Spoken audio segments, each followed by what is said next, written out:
Alright, what's going on, guys? So, thought I would make this video. Through all the commotion and whatnot, I was like I had a lot of motivation to make this video in the past, but it kind of blew over. My life got busy. You know, I'm working beyond full time, as you guys know, and I was just like, whatever, society will figure it out. But something happened today, and I was walking my dog in the morning that just kind of compelled me to do this. And as you guys know, this video is about Michael Jackson's innocence and just him as a person, and kind of how it relates to my life and really all of our lives and society as a whole.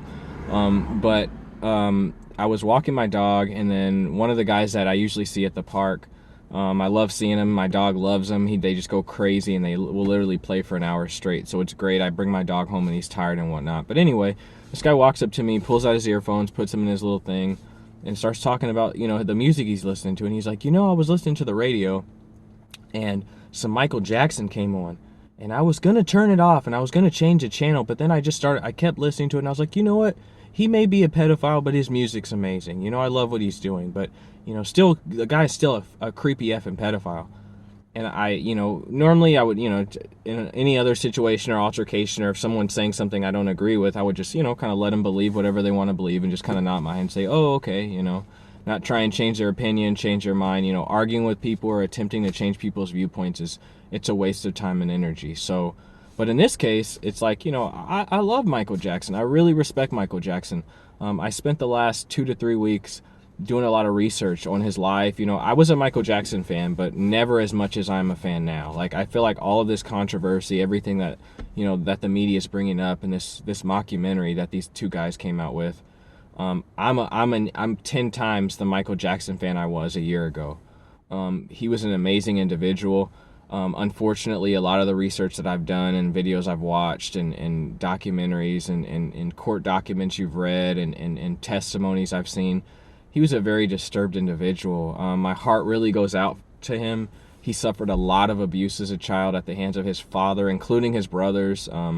There's some private phone calls of his that were recorded, and he you know, speaks on even the way his brothers would abuse him, and kind of that environment, being in the Jackson 5 and kind of being the pure heart in a group full of essentially rock stars, and, you know, how they treated women and just how they were as people, and how that affected him growing up, and how he was the total opposite of his brothers. He suffered a lot. You know, not only was his childhood stripped from him, but he was thoroughly abused as a child, which caused him to have some very serious developmental issues. He had a skin disease. The fact that everyone says he bleached his skin is ridiculous and very painful, and it has to hurt to have an illness that you know, debilitates you in the way that he was debilitated, and to have everyone make fun of you for it. Especially in a society that claims to be so humanitarian and care about people with disabilities and different things like that. It seems to be that people only care about what the news or the TV or what popular culture tells you to feel sorry for and empathize with. If it's not on that list that pop culture gives you to empathize or relate to these things, people don't do it. So I always find that interesting. You know, he had that, you know, when he was burned at that Pepsi commercial, very few people understand just how serious that was. You know, he had severe 3rd-degree burns to his scalp and had to have reconstructive surgery and was in a lot of pain. You know, people just kind of made fun of him for that. You know, he had a very, very serious life. You know, his nose was made fun of his entire childhood. He said that was one of the major things his dad would bring out to kind of, you know, abuse him, really get in his head and affect him. And, you know, hence he butchered his nose and butchered his face, essentially, because of the abuse that he suffered for years. Did he go on TV, you know, claiming victimhood and trying to go after his father? No, he sucked it up and continued on with his career. I'm not sure if that was the best thing, but anyway, you know, this guy starts talking back to the first story, you know, the beginning of the story, backtracking. The guy that I ran into, he started talking about Michael Jackson. He's like, oh, he's a pedophile, but I love his music. And I had to stand up for him. I said, you know what? I'm going to be completely honest with you. I don't agree with that. You know, I watched the mockumentary. I've watched at least 50 other videos telling the other side of the story and giving the facts and the court documents and going into the FBI organizations. And I told this guy, I'm sorry, but I'm not buying it. And I even, you know, I don't know if I should have done this, but I even went so far as to talk about, you know, the Christine Blasey Ford story and how I don't really believe her. You know, I support her, but I don't believe her. Not a single shred of evidence. You know, her friend said we never seen this guy, never been to the party. She had no recollection of anything, when, where, what, how. You know, all she had was this super vague, you know, emotionally triggering story about what happened to her as a young girl. You know, we have a, you know, it's just ridiculous, you know, 35 years later. And I told him, like, we're setting a dangerous precedent where we're allowing people to say anything and everything, and get away with it, and not only get away with it, but profit from it. And we're setting a dangerous precedent, you know. And you know, you have these two guys, you know, and I told them, and I don't agree with it. It's dangerous. I support Michael Jackson. I believe he was 100% innocent. I listed my reasons why. And instantly, one thing I noticed about this guy is after we talked, he kind of played along for a little bit, but he got quiet and started to slowly but surely move away from me and not really be in the circle where I could talk to him anymore. And it's very interesting because this guy, he's one of those extroverts, super friendly. Like, he'll wave you down from across the football field and come and talk to you and hover around you for 30 minutes just to have a conversation. And this guy, who I knew was like this, was moving away, being kind of shy. You know, he wasn't really talking that much anymore. Instantly, I noticed a change, and I was like, see, that's what most people in society do when you go against the popular narrative. When you say things that challenge their beliefs and challenge the beliefs of society as a whole, and just, you know, you break away from the herd, you get alienated, and people get uncomfortable, and they don't want to be around you. And instantly I saw it, and in my head I was thinking, that's kind of weird that he's moving away. He doesn't really want to talk to me anymore. Every time I come to the park, this guy's flagging me down and trying to have an hour-long conversation with me. And I did a little mental test in my head. I said, I'm going to walk away. You know, I took my dog. It's time to go. We're going to go to the car. You know, we need to leave. And I'm going to see what this guy does. There were two other guys there that were on the field. And the second I left, what did this guy do? He went and moved in closer, and they all congregated and started talking, which means he only did not want to talk to me. Now, why would he not want to talk to me? Simply because I decided to go against, you know, the popular culture mainstream narrative and say, I support Michael Jackson. I've looked at the facts. I believe these two guys are liars, and, you know, I feel like some punishment needs to be involved with these two guys, but I'm not going to get into that. But the second I stated my facts, he kind of played along. I knew he wasn't authentic when he played along, and he moved away from me. He got scared, and he went and found some other people that were going to probably agree with him. You know, I'm sure they probably started gossiping about me. Hey, that guy right there, he likes Michael Jackson. Yeah, I told him he was a pedophile, and he said he supports him. Yeah, no, real weirdo right there. And I got that energy when I was walking off, and then he kind of came back to the group and started talking to the other guys. I instantly felt like, oh, they're probably talking shit about me. And I mean, it kind of relates to what Michael Jackson dealt with his entire life. You're surrounded by people, and adults mainly. It's mainly adults. You're surrounded by adults who say one thing and do another. You're surrounded by adults who you can't trust. I mean, look at these two boys that are accusing Michael Jackson. One of them, Wade, that was his hero. It was a fucking close friend. Michael Jackson treated him with nothing but love and respect. It's fully documented. I'm laughing at, like, there's like 3 or 4 kids who are adults now who were there when Wade was at Neverland Ranch, and they're like, I have no idea what he's talking about. And the fact that you have that evidence alone kind of blows his whole case out of the water. It's like this guy wrote a eulogy in a book, an entire chapter about how amazing Michael Jackson was when he died. Well, this is recently. How amazing he was, how you know, all this other stuff. You know, he was lobbying the estate to, you know, direct that Cirque du Soleil Michael Jackson tribute. They denied him, and then that's when the allegations came up. I mean, this guy is suing for close to $1 billion. The case was thrown out because the judge himself said no credible jury would believe your story. Where are the facts? And of course, you guys heard my voice raise a little bit. This anger goes towards that mockumentary, and especially Oprah. How are you going to put something like this out and not show people the facts? The other side of the story. The fact that this dude, Michael Jackson, was investigated by the FBI for 10 freaking years. They raided his house unannounced 2 to 3 freaking times and seized all kind of shit. Seized his computers, scrubbed the place for biological evidence. This guy was under criminal investigation for a decade or more by professionals, by people who had a vested interest in taking him down. That was the biggest case of the freaking 90s and all that other stuff. It's like, do you know how many FBI agents wanted the credit of taking Michael Jackson down and throwing him in the slammer as a pedophile? That was a freaking bounty, and they had nothing, no evidence, conclusive. Sorry, this guy's innocent. We can't find anything on him. I mean, look at the countless celebrities who talk about Michael Jackson. Even Ray J. Ray J hung out with Michael as a kid. He's like, man, he was cool. Yeah, we slept. Yeah, we were in his bedroom. He played around. Man, he was amazing. He was a kid. He was a child at heart. Everybody knows he had problems. He was different. And it's so confusing to me that we live in the society where we've normalized, homosexuality, transsexualness.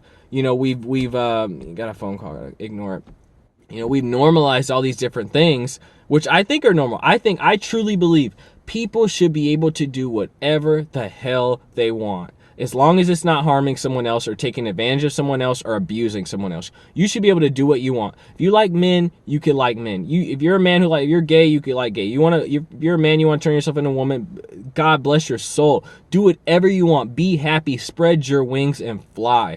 If you're a woman and you love dogs sexually, you want to have a sexual relationship with a dog, that's your business. It's weird. It's not normal. I think it's kind of crazy. But if you're a woman and you're sexually attracted to dogs, do your thing. As long as you're not hurting anyone, as long as you're not whatever. Bottom line, Michael Jackson was different. He had severe developmental trauma. He had issues. He was one of the most famous people in the world, demonized by the media constantly, no privacy, couldn't go anywhere. I mean, could you imagine what that guy had to deal with in his daily life? The work schedule, the stress, the pressure. I mean, could you imagine? From the day he was like 6 years old, nonstop, until the day he died. I mean, death must have been like a good friend to him when it finally came. I mean, he was probably so over it and tired of everything he had been through. So the fact that people are looking at him simply for the fact that he was different, he looked different. And mind you, the guy was strange. I love Michael though, but the guy was strange. And people were using that as a reason to just outright call him, oh, he was a pedo, he was weird. It's like, bro, have you seen some of these transsexuals walking down the street? I love them. Free, more power to them. But they look strange. They act strange. But who cares? That's their life.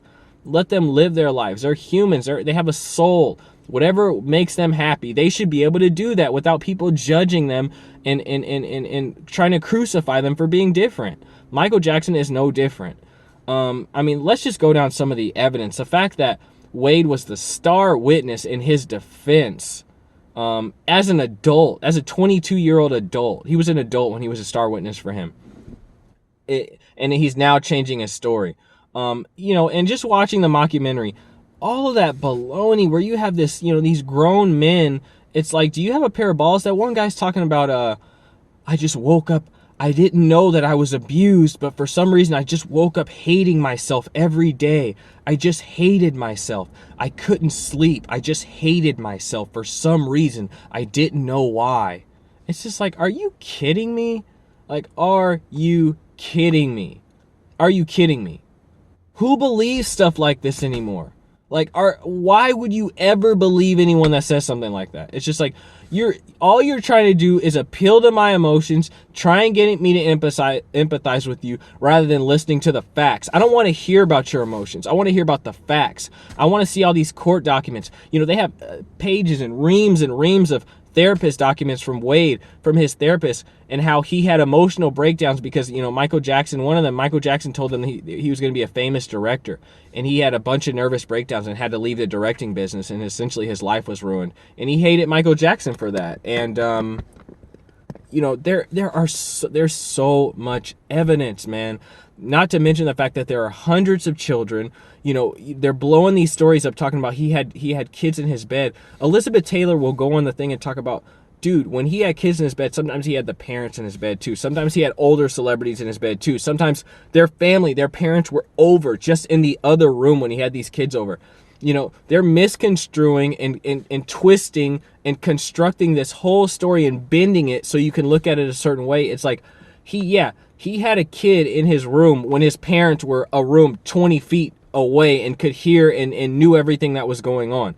Yeah, they have interviews with parents that brought their kids over there that were like, the kids had every code to every security door in the entire house, things that no other adults had but Michael Jackson. I mean, There are so many countless testimonies of parents, of children, of friends, of relatives that had been over Neverland Ranch, had stayed over Neverland Ranch, and knew him as a person, and had seen these two guys that are accusing him, and are like, we have no idea what this dude is talking about. You know, they're talking about the kid that was paid off. First of all, Michael Jackson gave the money up because he was ill-advised by his own legal team, which there's a full-on conversation where he explains everything that happened and why he gave this kid money. The same kid that he gave money said he would never talk to his parents again because what they made him do. He actually went into court and got emancipated from his parents so he could never talk to them again after they essentially forced him to say that Michael Jackson touched him. This same kid refused to be in the new documentary, and he refused to speak to anyone. Why? He's already gotten his money. He's already gotten his fame. He's already gotten his notoriety. Why would he be refusing to speak? If it's about justice, if it's about victims, if it's about, supporting victims and making sure this never happens again, then he would have a moral obligation to do this. And he hasn't done it. And look at the facts. He stopped talking to his parents. He emancipated himself away from his parents and said that he would never talk to them again. Why? Because of what they made him do. There was a dentist guy, that dad, who was caught telling his son to lie, who killed himself because they found out what he did, and his kid blew him out the water and said, no, my dad's a fraud, he drugged me, and the guy freaking killed himself. I mean, the evidence goes up to the moon, and I think it's just really sad because going back and looking at footage of Michael Jackson and his story and documentaries and the things that he had been through, it's just amazing. Like, he was such an amazing person. He was, man, Michael, I swear the guy was like an angel or something. I mean, he was so damn pure. And I mean, you look at the child stars that were friends with him, they're like, we couldn't even cuss around him. We couldn't talk about girls around him. He, blah, blah, blah. He was just the most amazing, sweetest, most loving person in the world. And you can see that.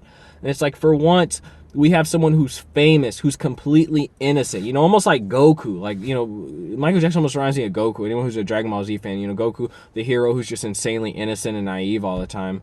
Our media shredded him, and it just, I don't know, it just kind of relates to popular culture and me and why my circle's small and why I don't have very many friends, and kind of why the reason why I stay away from people. And my interaction this morning with that guy at the dog park, where he started trying to start a conversation with me, talking crap about Michael Jackson. I was like, you know what, I'm sorry, I'm not going to have it.